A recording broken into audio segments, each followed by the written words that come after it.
Guys. Just posted on Instagram finally. Woo!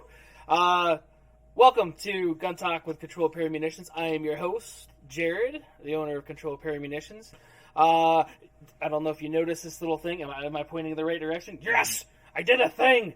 I was up till after 3 o'clock and I did a little name tag thingy, so everybody's going to get this little name tag thingy. And you don't really see it, but it's there. So, right? So I might not be pointing at anything if it disappears. It already disappeared. So it's gone now. All right. So I did a thing, and it's awesome. And I don't know if you guys noticed or not, too. I put little linky thingies that flip around on the start, and which is awesome. And yes, so been trying to do some improvements. Hope you guys like that. And then trying to make this show a lot better and more professional, I guess you could say. So tonight we have a special guest. Her name is Josi. She is a family friend. And she's a licensed therapist. She's going to tell you all about her and what she specializes in. And we're going to get to that in a moment. So did you switch to her? No. So let's go ahead. That's Josi. So she also gets a little name tag thingy, and it's it's on the right. Right? That's it. Right. If it was Kaylin, it'd probably be on the left. So we never know. It's on the left. Yeah. It's imaginary. Yes, the little fan of white, I like it. I am holding my name tag. And as always, we have Raul. So I left it as Raul as South Central was too long to put on the name tag. Wow.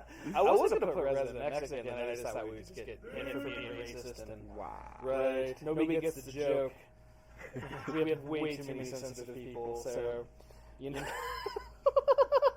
So Raul, as usual, is running the camera, so if there's something you can improve in, let us know, because everybody can improve. Huh? Not equi. It's not equi? Awesome. I've been trying to listen here too, so I don't know if it's coming through or not. There, I have to turn off my headphones if it is. So, Josi, you're a licensed therapist. Tell us about you. How long have you been doing it? What is your actual title? All that other fun stuff. Nice, thanks for having me. My name is Josi Richards. I am a licensed marriage and family therapist here in the state of Nevada. Have been doing this for over 7 years, and I love it. Some of my specialties, we as marriage and family therapists, we are also called systemic therapists, right? So the difference between what we do and do I look at you or do I look at the camera? You can look at the camera or me, however you want to do it. So this is the thing. We're live on YouTube, right? And there's people that are like, we can see you. But we also get right. Well, fair enough. Well, and that's the thing. We're also audio. So after this, we cut the audio off and put it on all the podcasts. So Spotify, wherever you listen to podcasts. All right. As a systemic therapist, we work with several systems. So we can definitely see one person. Some people think that marriage and family therapists only see a couple or a family. We can see one person because everybody comes from a system. We can see the couple, the family, sometimes the whole corporation. Sometimes businesses call us for, we're fighting, we're not communicating. So the way we see is all through a systemic lens. And did I forget to answer? No. So doing it 7 years, that's what your title is, and then you talk about the marriage part, but what about the trauma specialist stuff? Yes. What I have specialized in just on my own, because holding this license, you can kind of guide your specialty. So I specialize in trauma. I am EMDR certified, which stands for eye desensitization reprocessing, which is super effective trauma. And I also specialize in difficult cases. So usually the cases that I get is like, I have seen tons of therapists. This is my last try. Or very complex cases. So I like the difficult stuff, basically. Work with the narcissism, people that are divorcing from narcissism or from a narcissistic partner, transitions in life, like either changing jobs or changing partners. Basically like everything that has to do with chaos and crisis and trauma. Those big topics are usually what I see. That doesn't mean I don't see the other stuff too, but these are usually the clientele that comes to see Josi. Nice. I like that. So you do specialize in that, and I remember you telling me a story too. How you kind of got introduced into the trauma stuff too. That was a few years ago, and an unfortunate event, right? So you fortunately don't watch like me, like other people. We were talking about that too. It's good for the soul or the brain. You said right, not watching the news because we can all get lost in the sauce. I guess you could say. How did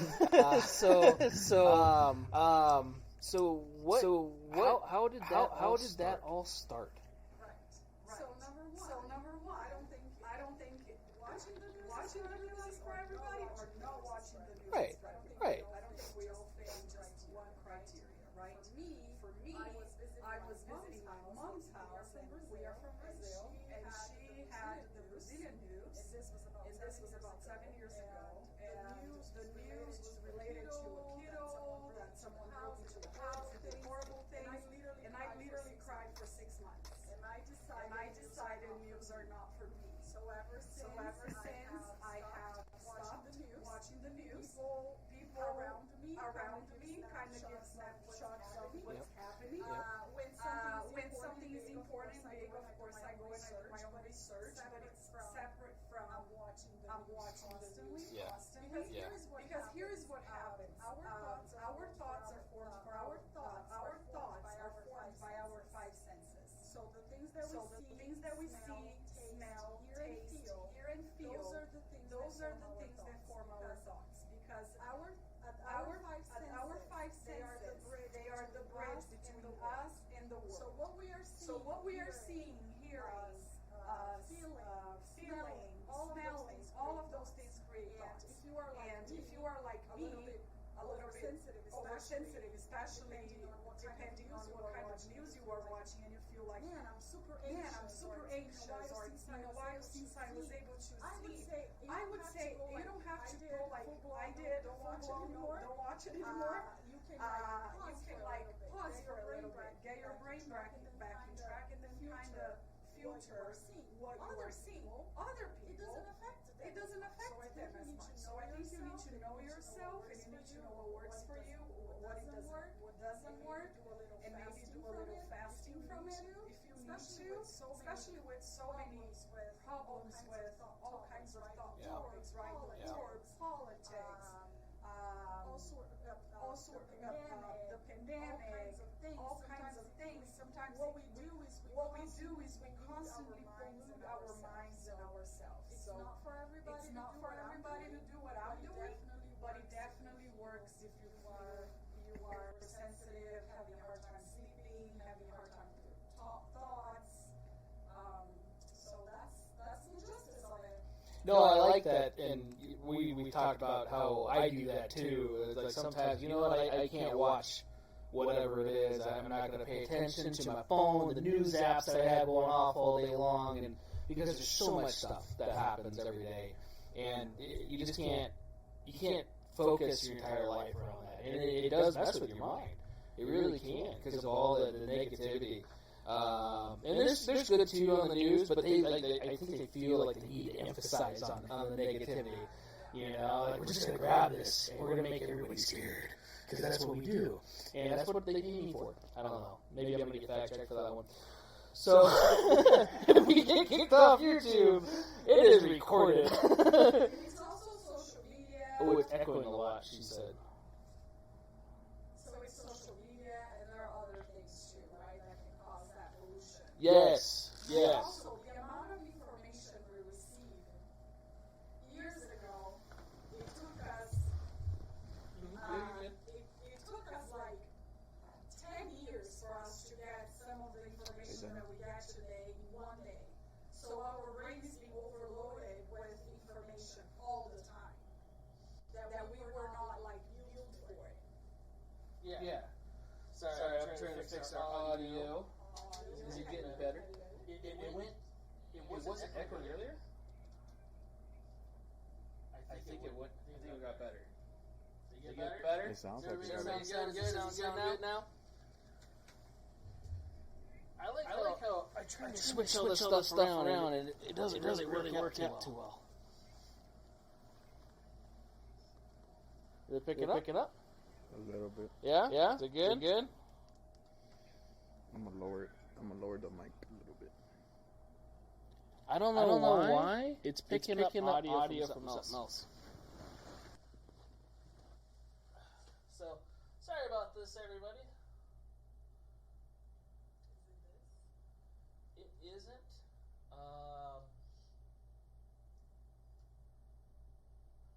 So, it's picking up another mic randomly.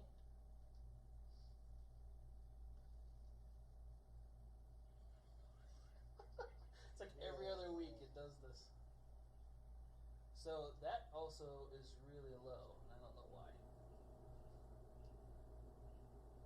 So, how's that sound? That sound good? Is that echoing anymore? Alright, I don't know what I did, but it worked. I'll take it. Alright. Take 2.5.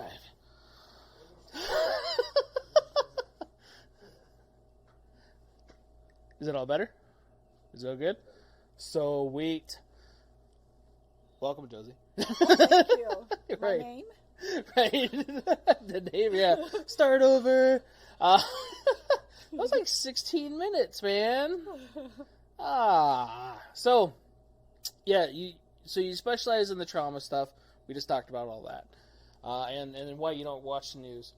And again, okay, yeah, it sounds a lot better. I just finally caught up. There's a delay. So, there's a lot of stuff on the news that, again, may or may not trigger certain people and different stuff. So that's one of the things we're going to talk about tonight is triggers. And then some of the news that we talked about you had no idea about was the recent mass shootings that just happened this last weekend that everybody's talking about it, right? Well, at least only a couple of them. So well, I was informed of it, but Right. I asked for not details. Right, and that's, not a bad thing. That's your choice. So, and I don't know all the details because, like everything else, there's little bits of this, little bits of that, and the research that you do, and I'm glad that you do your own research, and I applaud you for it because it's hard to get. There's a big word and I failed English, but it's viable information. Yes. It was actually starting with a C. I don't know how I got the V. It's probably because it's next to it in the keyboard. Don't ask questions. So my brain's messed up, so I probably should donate that shit to science. But two of the shootings that just happened, Buffalo and Orange County, a lot of people are talking about that. We were talking about the effects of trauma to the brain. So one of my questions is what happens to the brain when you have some sort of trauma, some sort of mental trauma? What happens? We're going to go into triggers and we're going to go into the other stuff too, but what happens? Yeah, that's a good question. So, not every traumatic event causes PTSD, right? So, a traumatic event is something that, a traumatic event or a crisis is something that your tools and your knowledge don't work anymore. What you know and what you have at that point doesn't work anymore, right? So, a traumatic event is when you or someone you know, or someone you love, or something close to you has a threat. And then when you have a threat, you're going to respond with normal signs because it's for survival. The primary job of the brain is survival. Number one, love, happiness, all of that comes later. Right? So in a trauma, that survival is being triggered. That survival is being shaken. Now, is that the instinctive defenses that we talked about? The instinctive defenses. Yes, instinctive defenses. Instinctive defenses Remember, will failed kick English. in. Yeah. Yes. Because right? Because imagine you're walking on a forest and you see a bear. You're not going to go like, well, let me think about it. Let me call my mom and see what I should do.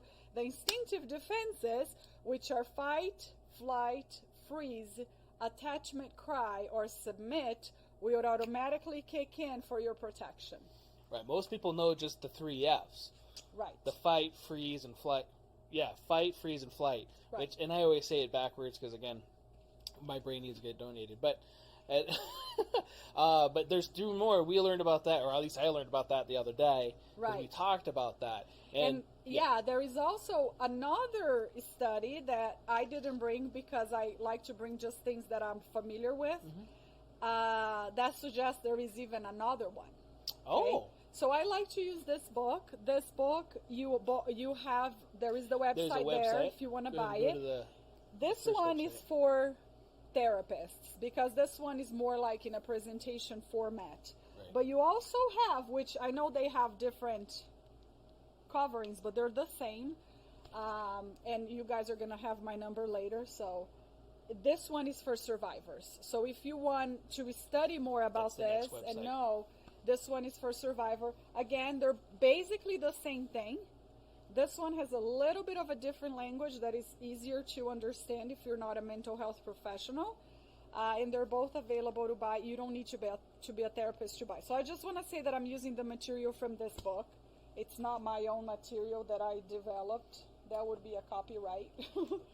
But here are the instinctive defenses, right?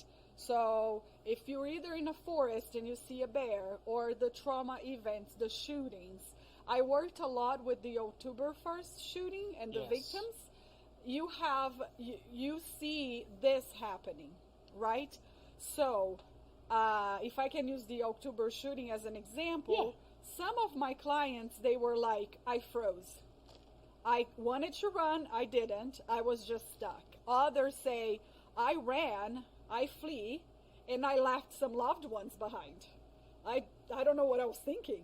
Others said, I stayed, and I was trying to find where the shooter was coming, and I was like, the fight, right? Why did I stay? I have a bunch of kids. I should have gone. So it's very clear to see when our brain gets triggered with a traumatic event, something that triggers our survival or the survival of a loved one, these are going to come regardless if you like them or not. And that's why they're called automatic instincts, because they just, or instinctive defenses, because they instinctively or automatically just shoot up. Happen. And it could get really confusing because we may have two or more all jumping in at the same time. For me, when I'm in danger, my two ones are fight and flight, fight and flee. So imagine what happens inside of me when it's like danger and I want to fight, but I also want to go. So it's like that song, should I stay or should I go? Yeah. Should I stay or should I go? I don't know. So these are, and if you want to know more, this book has a cool list. Like you can see the behaviors and emotions of each, so you can kind of see which one you have more. And again, it's not uncommon for us to have more than one. Okay, that's good to know.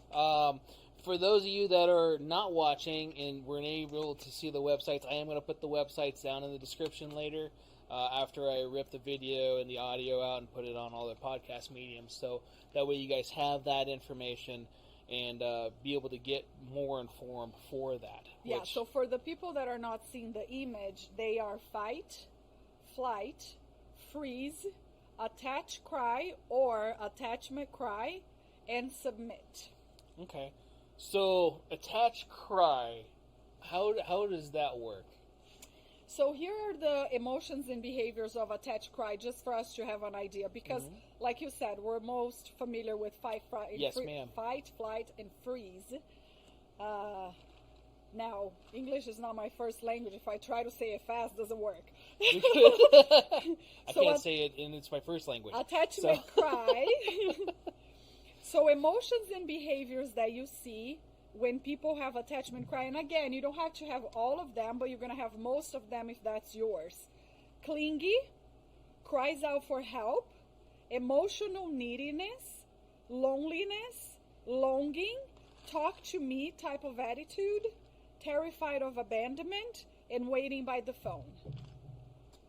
Okay. Now, the emotions and behaviors of submit, which is also a new one, is collapsed, compliant, excessive caretaking, feels worthless or bad, passive, people-pleasing, self-critical, self-sacrificing, steep in shame, subjudged, submissive, subservient, and trouble saying no. Trouble saying no, okay. So meaning... That's the submit. Okay. So kind of just like, it's going to happen, might as well take it, and this is how it's going to happen, and we're good to go.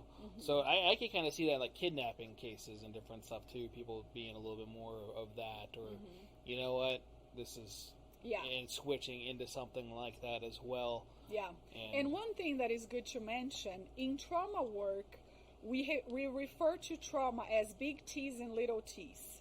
So big traumas and little traumas. Not every trauma necessarily is like a rape or a kidnap or the shooting that has happened. Right. We also have little T's that fills up our bag. The way that I like to explain trauma to my clients, because they're like, I came, but people say I have trauma, but I don't, or kind of like it's foggy. I like to imagine that life is a hiking and you are carrying a backpack. And when you start life, you start with your backpack empty. And then you go to school and someone calls you names. You throw a little T there, a little rock. And then you get home and you see your dad beating your mom. That's a big T. You throw a big rock there. And as you continue the hiking of life, your backpack gets full and full and full. So trauma doesn't have to be a one thing. You know, I experienced shooting. That's definitely something. But trauma could be like, I have several little T's that if you put all in the backpack, life gets heavy. And I have some, you know, bigger T's there that makes it even harder. So the work that I do in therapy is kind of like helping my clients empty up the backpack, the little T's and the big T's. So submit, for example, trouble saying no, you may not see that. Like one example that you gave was like a kidnap. That's a big T. But it could be little T's. You are married in an abusive relationship.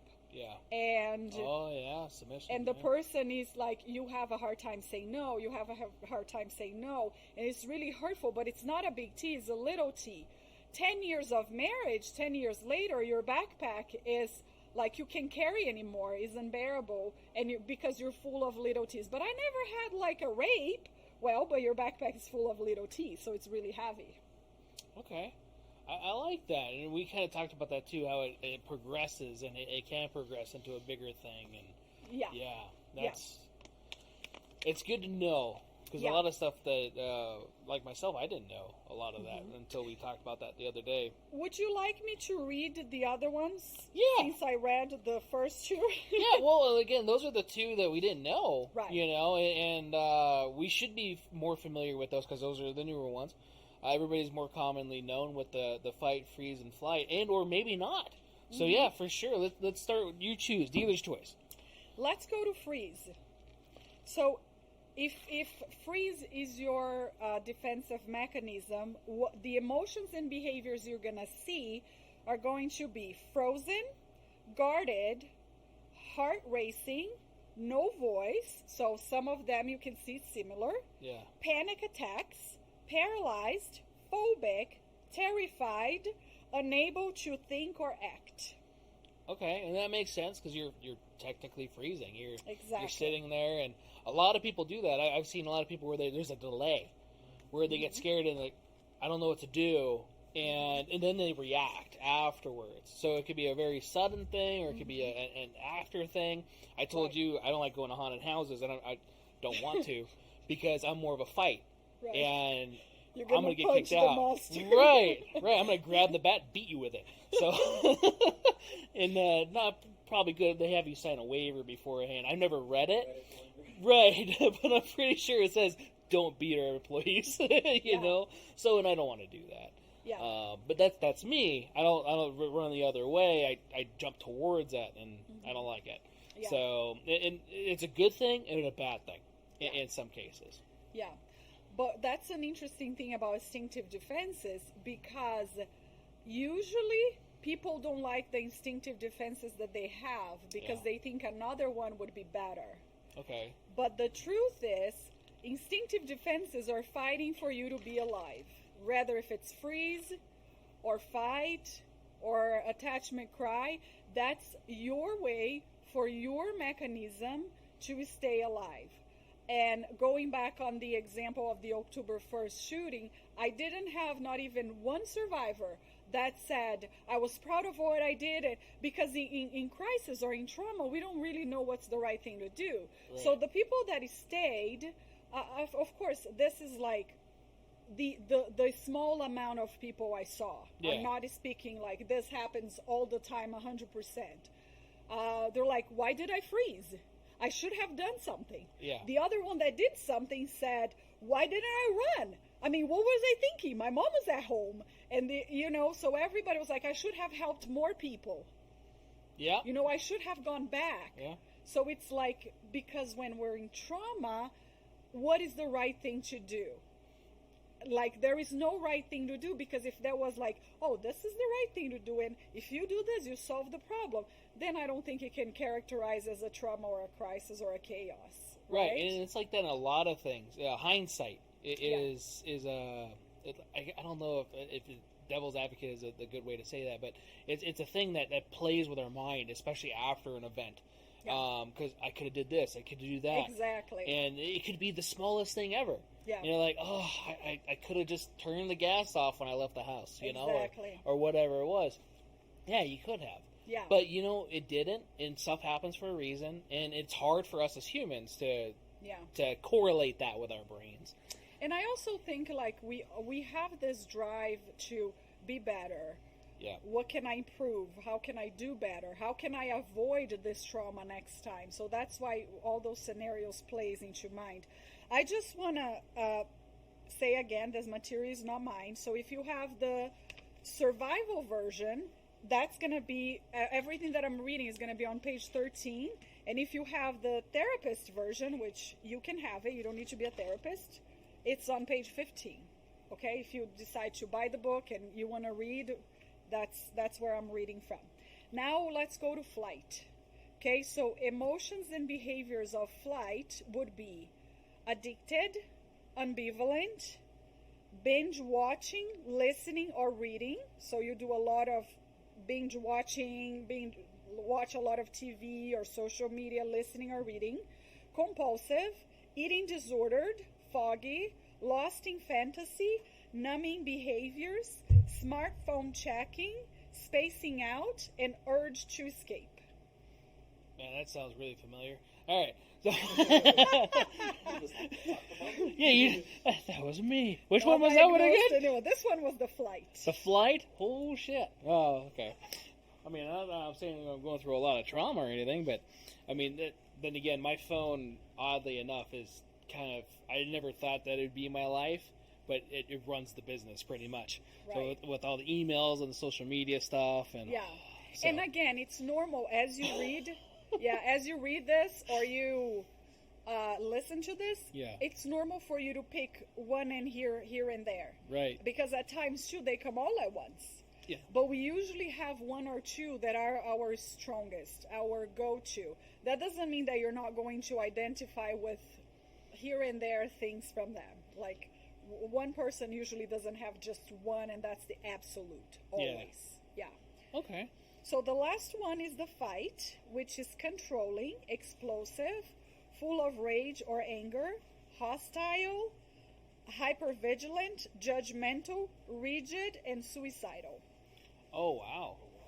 Which you don't have to have all of them. Right. But, if that's yours, you're going to have most of them. in it. Okay. I was like, God, I never thought about doing that.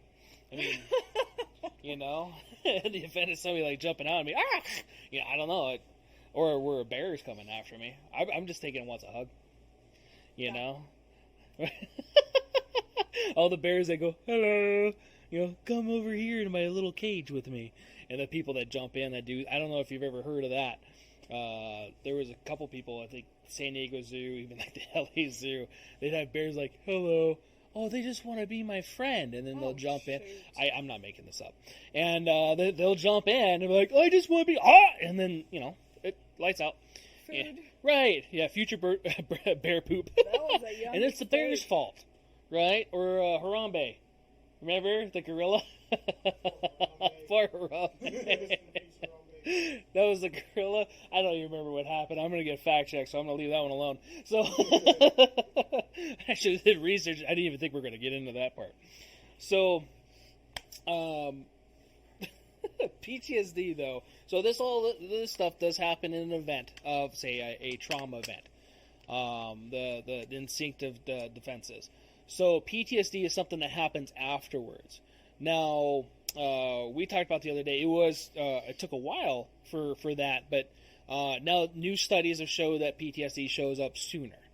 Correct?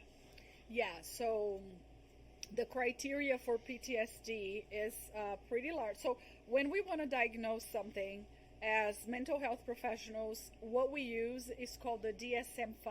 Okay. DSM-5, the diagnostic criteria for mental health. And it's 5 because it has been revised already 5 times.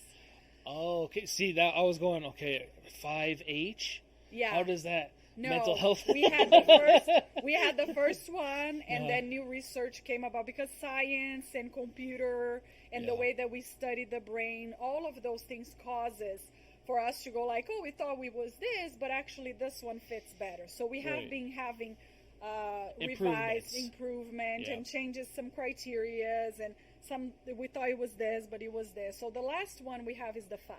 Okay. And so you open the DSM-5 and you go through the criterias, right? And we have 8 until 8, from A to letter H of criterias for the DSM-5. So it's not only like, oh, this bad thing happened and I have PTSD. No, you have to go through the criteria, and you have to be having those for at least 1 month. So if you present something yesterday, that does not mean you have PTSD. That means you experience a traumatic memory. Some brains adjust that on its own and it doesn't become a PTSD, and other brains, then it becomes a PTSD. One of the biggest criterias of PTSD is that it stops impairing for your normal life. So either school or work, you have a hard time doing things that you had before. And of course, like I said, it goes from A to H, and it's different for kids under 6 and kids 6 and above, all the way to adults. So it's divided in that too. So you need to have those criterias for at least a month. Okay. So that's good to know, because I kind of joked about that reporter the other day when we talked about it, where he shot an AR-15, and it was like, oh, I have PTSD from shooting an AR-15. You remember that from a couple years ago? I think so. Yeah. British. Was it a British guy? British guy. I don't remember who it was. Yeah, if it just happened and you Yeah. think you have PTSD, that's not, like, if you go to any serious mental health, you're not going to be diagnosed with that. Right. So I just want to make sure that we put that out there. If you shoot a firearm for your first time and you don't like it, it just says you don't like it. It's not for everybody. So, Although it's really fun, but yeah, it's not for everybody. Right, it is really fun, and you've enjoyed it, and you've become an avid gun owner and shooter and different stuff, and which is awesome. You got to shoot your first 50 cal. That one time we went out and had desert days. I got a big purple bruise here that I was really proud of. Really proud of. You have the thing? Yeah, no. Ding, ding, ding. It was right there. For those of you listening to the podcast right. mediums, yeah. What was that? Right. So it was a really big gun, and it was like one of the professional ones. Because I don't know those names, right? Right. But I was like, it was fancy. I showed you the video. It was pretty awesome. So, no, yeah, and again, it's not for everybody, but it was one of those things when we talked about that, like, that's awesome how it's a medically proven not thing. So I could probably talk about that because that's factual. Without getting kicked off. Right. Again, if we get kicked off YouTube, I'm recording this and putting it on Rumble and, and everything else. It doesn't matter. I will be shared. Right. The First Amendment will not be infringed. Well, that's the Second Amendment too, but at the same time. So PTSD being after a traumatic event, and then that remembering of that, which is called triggers, right? Or a form of a trigger, something that happens in your life day to day, whatever it is, that may or may not cause a triggering event. Mm-hmm. So, like I've had military students, for example, where loud noises do that. A lot of guys that come back overseas, a lot of the loud noises, they have to go through a lot of therapy to get back to normalcy. And a lot of people don't understand that. Yeah. So, like, we're in a transmissions class, and it gets really loud in there. We use hammers and big metal benches, and it gets loud, and, like, you might want to bring earplugs, and I'm not trying to be funny for them, but at the same time, like, dude, I don't know how you're going to react. And I'm glad you told me beforehand, because some people know. Some people are like, if this happens, something's going to happen. I don't know what it's going to be, but something's going to happen, and you may not like it. So for some of us, we don't know what our triggers are until something happens, right? So what are triggers, and how can maybe we can identify our own, especially if something were to happen? Yeah. That's a very good question. So when something happens, when something bad or traumatic happens, the brain tries to forget. The brain tries to push it down. Yeah. But the brain is hardwired to remember. That's the job of the brain. So we're trying to push. The brain is like, nope, here it is. We have memory centers anywhere and everywhere in the brain. Memory centers where we can register, oh, this is a trigger, this is a trigger. Let me show you a picture on the page 19. So here's a little picture of a brain. Can people see me? It's going to be delayed, but Okay. yes. Here's a picture of the brain. And as you can see, all those lights, we know that the brain is working when the brain lights up, right? So all the lights are triggers, which they can be anywhere and everywhere. We have triggers of movements, images, body sensations, thoughts, emotions, tastes, smells, and sounds. So let me give you guys 2 examples. 3 actually. Supposedly, when you were little, you were bitten by a dog. And now you're walking, there is a dog coming your way, and the dog is on a leash, and it's far from you, and you are freaking out. Now, out of a sudden, you remember visually, you have the image of you being bitten by a dog. That is a flashback, a memory from the past, right? It's a flash from the past, a flashback, that it's really easy for you to identify. Oh, kind of like deja vu a little bit. Yeah. Oh, I remember that. That's why I'm freaking out. But when it's a smell or a movement or, a sound, might be a little harder for you, because if it's visual, you go like, I'm being triggered. A dog bit me, I'm being triggered. It's easy for you to recognize. But let me give you a real story example. Years and years ago, I had a client that was recovering from cancer. And the client came and I explained all of this, and the client was like, oh, Josie, this makes so much sense. I was in the hospital recovering from cancer for 3 months. And in the hospital, I had this lovely smell. Everybody that came to my room said, wow, it smells amazing. Now, in my house, I have the same smell in my half bathroom downstairs. And you can pay me $1 million. Nothing makes me go inside of that bathroom. Sometimes I'm tired because I'm still recovering, but I have to go all the way upstairs, and I need to use my bathroom upstairs. Every time that client was entering to the half bathroom, the brain was saying, you have cancer, you're going to die. Oh, wow. That was a smell flashback. Different from the visual flashback, different from the visual trigger. Oh, that dog was just similar to the dog that, bit me when I was little. This one is a little bit more it's way harder to identify. I'm being triggered because the smell was in the hospital and it's telling me I have cancer. Yeah. Then I have a second example about related to movement. I had another client came to the office and said, oh, my brother-in-law is coming and I hate my brother-in-law. I was like, what's going on? So talking a little bit about the brother-in-law, we came into the conclusion that this person had a very, very difficult relationship with the mother-in-law. The mother-in-law and the brother-in-law moved the same way, and this client was able to see the way that he opens the doorknob. It's the same way as my mother-in-law opens the doorknob. So the moment he walks in, my brain is already triggered telling me that's your mother-in-law when they're not. Oh. So this is an example of movement trigger. Okay. So I'm going to read the list again. Our triggers could be sights, sounds, smells, tastes, sensations, movement, emotions, and thoughts. Okay. All of those things could be triggering you without you having the knowledge that you're being triggered, because Right. they're not visual. They're Mhm. not necessarily a flashback that is visual. Okay. So, and that, again, good to know. A lot of people don't know that stuff. Even in some movies, you'll witness it. And again, it's fictional and because it's movies.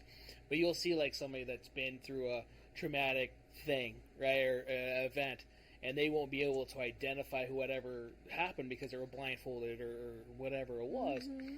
And then all of a sudden they'll notice because of the sound of their voice, Mm-hmm. or the smell of their cologne or their perfume, or different Exactly. things that they do, and it brings back that's them. And it's really cool when you see that, but knowing that also, it helps kind of understand what's going on. Yeah. Because a lot of people just watch movies and have no idea what's going on. They're like, yep, just enjoying this for entertainment purposes, but don't actually realize that a lot of the stuff that they put in there is realistic to a point, because we can relate to it. At least some people can. So that's really good to know. We do have a question by your sister-in-law. Hi. So if I know I have one of the instincts, defensive instincts, you wouldn't recommend having a gun for self-defense or anything? So the Because it says, I think she meant the submission instincts, but she says submission instincts, but I don't know if she meant the defensive submit. instincts. So if I have the submit, should I have a gun? Yes, there you Right. go. I don't think having a gun is related to just one factor, right? There are a lot of factors that would put in place in order for you to own a gun or not. Right. When an instinctive defense is kick in, whether if it's fight, flight, freeze, submit, or attachment cry, depending on the amount of self-awareness you have, there is not going to be a lot that you can do about that, right? Once you create an awareness, okay, when I'm in danger, this is what I use, this is my go-to, this is what I do, then you can kind of train yourself to go with it, make it work for you instead of against you. But remember that what any instinctive defense is trying to do is to protect you, for you to be safe. So in that sense, I don't believe there is one criteria. If you submit, you need to have a gun. Yeah. There are some people that are submit that having a gun would be a good idea, and there are some people that are submit that having a gun, it's not a good idea, because you may submit so much that you go like, here, you can have Right. it. There's stories of that happening. Exactly. That people break in the house, and instead of defending their family, they're just like, well, here you go. What else do you want?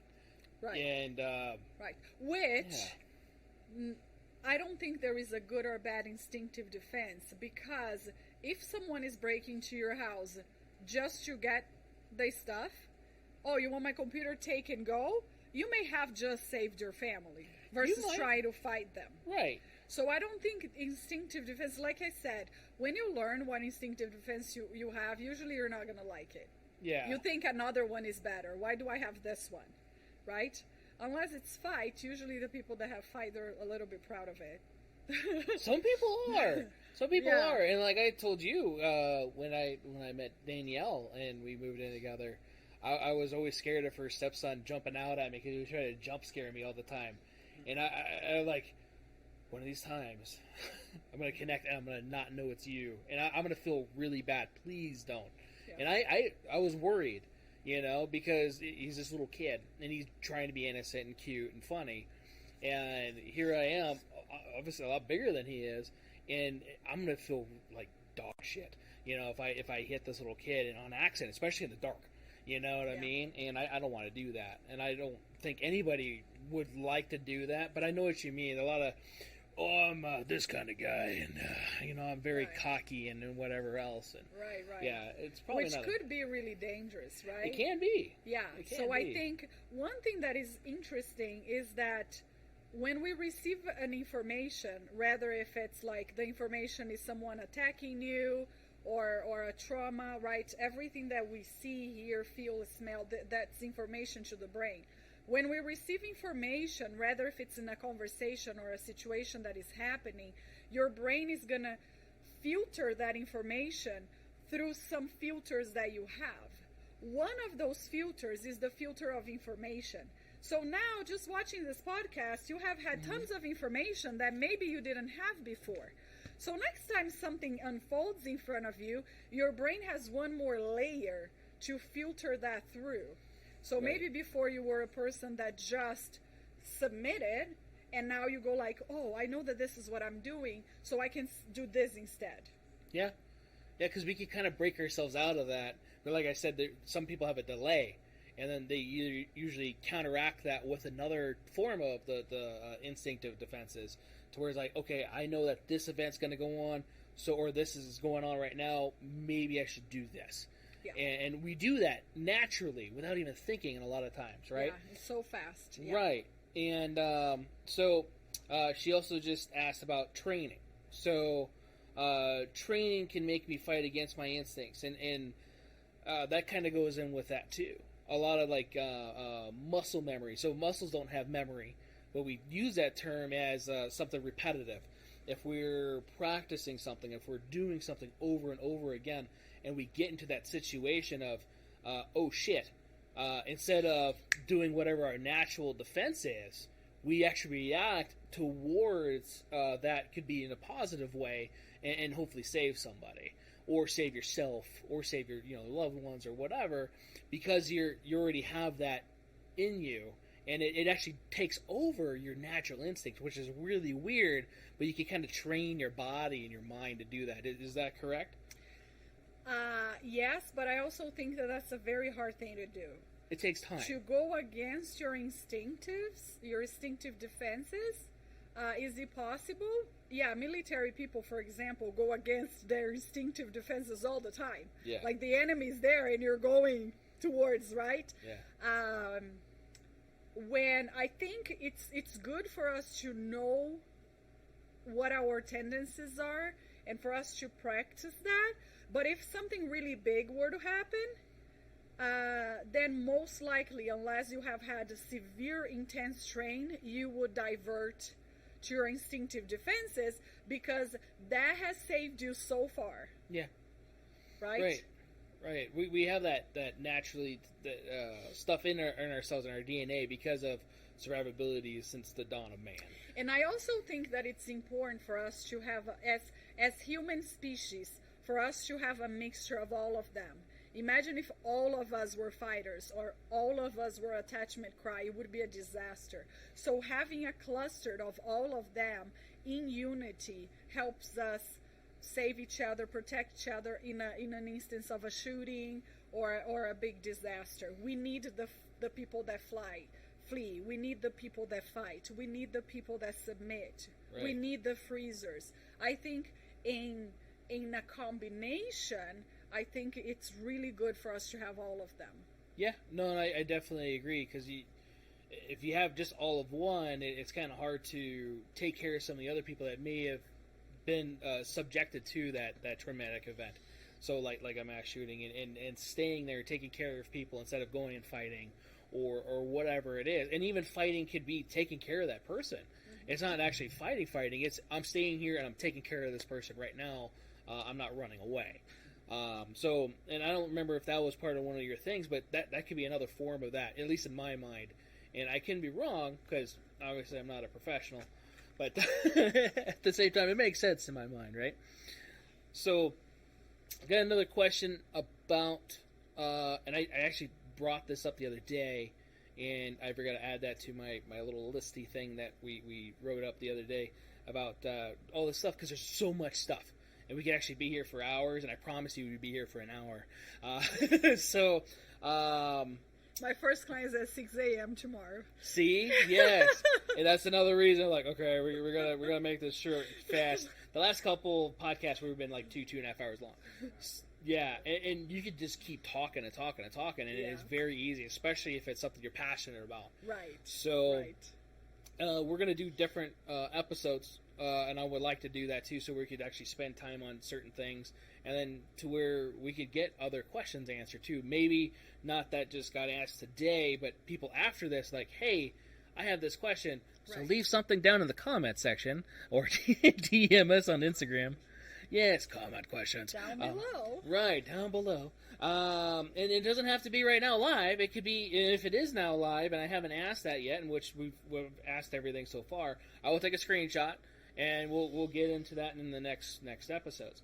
So, before we go, though, and this is, again, one of those things I wanted to write down, and I didn't, was what do you have as far as recommendations or advice for dealing with trauma after a self-defense shooting? So, like, after it happens, it takes a while sometimes for the brain to react, right? Especially some people are different. Some people are kind of immediate. Some people are not. How, and I know we kind of talked about that too, but you also know more about that as far as crisis counselors and at the scene and different stuff like that. So how does that part work? Because a lot of people don't know about that. They know that we have these shootings, or even a lot of people don't even know cops go through that. Because cops go through a lot of traumatic events daily that people do not give them credit for. All you see is the bad stuff. You don't see they just walked into a house and the whole family's gone. And you have brain matter all over the place, and you have a family. The first thing you're going to think about is your family most of the time. Yep. And then now you have to go home to your family and just deal with that, and it's traumatic. So we have crisis counselors for those type of people too. But what recommendation wise, besides like yourself, is there places out here, or is there crisis centers like a national thing or anything like that? So the way that our board is regulated is per state. Okay, each state kind of do their own thing as far as the regulations of what we have, what we don't have, what does our state offers or what not offers. So it's important for you to look at your state, and so the state regulates, and then each city has kind of their own thing regulated by the state. So I think it's important to understand that we really don't know what trauma causes problems later on, whether for talking about PTSD or not. Because historically, when we study trauma, there are certain horrendous things that the person was able to regulate alone and with his or her own support system. And there are other things that we may look at and you go like, that was kind of minor. That wasn't like a rape, right? That was just like, you went through a breakup. But for that person, with the regulation internal system that person has, that became a big T. That became a big rock. So we don't know, does everybody that goes through a shooting are going to have a problem later on? Not always. Does everybody that had a heart broken will have problems before? Not always. Anyone that comes from a narcissistic relationship or an abusive relationship will have traumas. Not always. So it's really hard. We don't know exactly what causes a trauma to be a problem later on or not. What we know is that is related to resilience, the resilience that the person carries, and usually resilience is related to the support system. I don't know if I answer your question. No. So how can we? You're talking about how our brains are, but what kind of crisis places or let me read the question again. Recommendations or advice on how to deal with it. So right. More likely we're going to need some sort of therapeutic help, right? Because sometimes we can't really take care of it ourselves. Right. So let's just start from the minor to the most severe case, right? In a minor case, a lot of self-care, and self-care in this case is what do I need and what do I want right now. So I have just experienced something horrific, tremendous. Give yourself a break, maybe take some time out of school or some time off work. Do the self-care that you need, because we don't know at that point if your system is going to regulate itself or not. So self-care and support system. Support system could be family, friends, a mentor, spiritual, if you have a church or if you have a spirituality for you. Now, some people do not have any. If I look around right now, I do not have a support system, or the support system that I have is unhealthy, then I would suggest you go to a counselor, because it's a professional that is not emotionally involved and will be able to give you that neutral view. The way that I like to see a therapist is kind of like the mirrors when you're driving on the car, or that little head check that we see for the blind spots, right? So the therapist is from the outside, and the therapist is like, oh, did you notice that truck almost hitting you? Oh no, I haven't seen that because it's my blind spot, right? Right. Of course, we have therapy with trauma. Research shows that the ones that are right now the oldest in the market and most effective are EMDR, eye movement desensitization reprocessing, neurofeedback. We have several modalities of the neurofeedback. One that we do have here in Las Vegas is LENS, which is a reduced in time neurofeedback. Neurofeedback, they put wires in specific points of your brain, and you receive that stimulation. In EMDR, some people have seen the follow my fingers or bilateral stimulation. Those are the things that we know if we are going more like, okay, what specifically can we do? That, depending on the level of the trauma, we have the hotline. Maybe we can put the hotline for suicide prevention. There's that too, yes. Right, so so now we're going up to the more like severe case, right? Yes. This is so big, I'm having suicidal thoughts.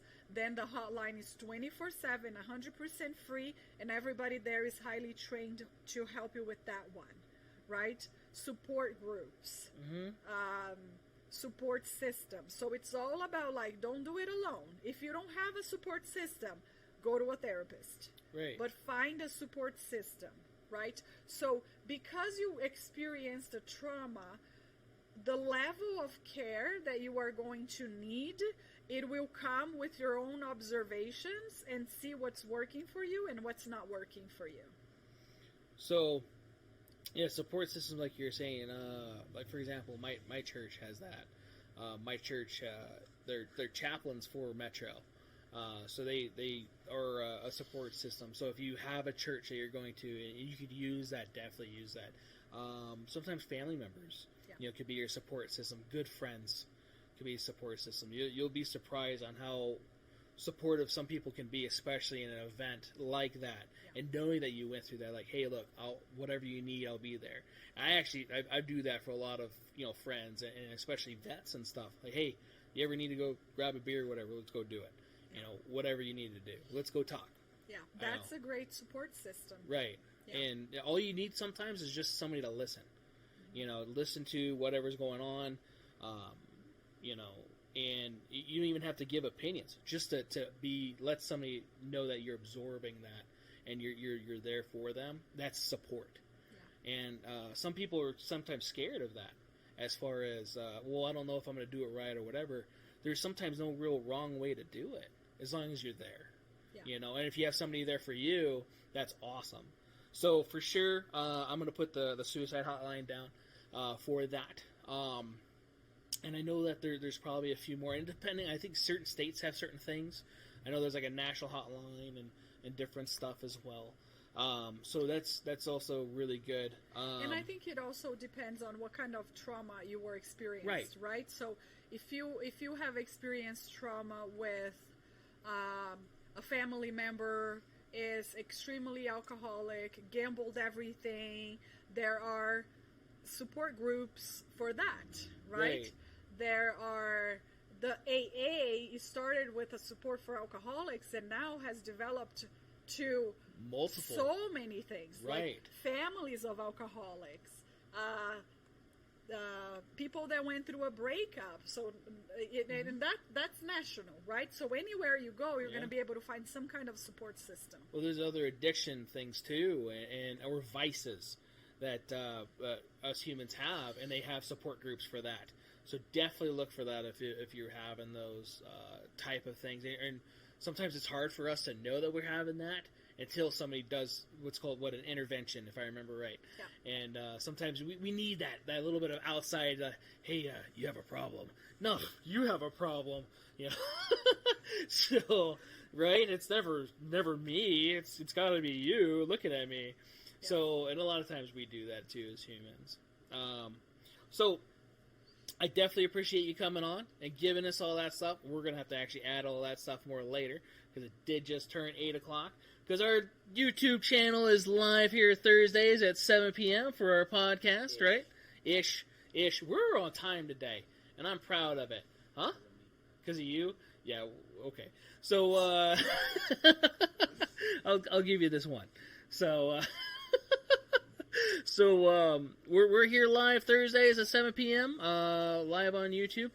Next week's podcast, we're gonna have Wendy from Sight Shooter. She's gonna be here to let us know what she's doing with training stuff, and she's a really cool lady, and she's gonna bring some guns, and we're gonna talk about that and gun stuff. And yes. Be cool. A lot of guns. You're gonna see her if you've never met Wendy. She's awesome. You're like, wait, she owns guns? Yes. Right. She might have more than the guns that we have in the store. Dude, she has a lot. Well, she has a couple. For anybody listening, she has only 2. The Lake Mead. Right. Well, shit, it's raining. We can't use Lake Mead anymore. We got to use a different body of water. Right. And they just they disperse somewhere randomly. So we're live here. We do take all this and put on our podcast mediums. I do need to do the coffee and questions again. So that's another podcast branch that we have. Maybe we can even do an audio thing of that too as well, to where we could have different questions about trauma. And or trigger type things and different stuff that we talked about today, or maybe something that branches into that or outside of that a little bit, to where we have just a specialized coffee and guns thing, to where we could just do that, and that'd be kind of cool to do that with you. We're also on, so after this, the audio, let's go to our links thing. So these are all our links. I don't know if I have the Twitter thing on the links thing, but we're on the Twits. So I don't know how that shit works, but I know that it notified people that we're going live tonight on YouTube. I'm still trying to figure that out, because I don't know. I'm just supposed to tell people what I'm thinking. That's helpful. Right, I guess. Yeah, but sometimes it's just like mind reading doesn't work. Mind reading doesn't work. I'm glad you said that, because some people think that we're supposed to read. Anyway, so yeah. Another subject, another time. Yeah. That was the other counseling section, not the trauma part. So, right? Dude, just think, if you're a mind reader, you could have still been going out with what's her nuts. Man. So that's trauma I have. See? I had it 2 weeks ago. 2 weeks ago. Now we're going to marriage and family therapy, relational stuff. Dude, I love you, man. I'm bringing it up, so look, she's going to have her number out. You can see Josie and get your shit worked out. So,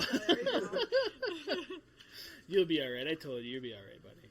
So, also our gaming channel, which has a lot more subscribers than this one. So, if you're liking this stuff and you're seeing it and you're like, hey, this is pretty cool, hit the subscribe button. I just noticed today, or heard today, that we are getting shadow banned, like other gun channels, which people were like, hey, did you do another Battle Box video? Like, yeah, I did a couple weeks ago, before the other Battle Box video came out.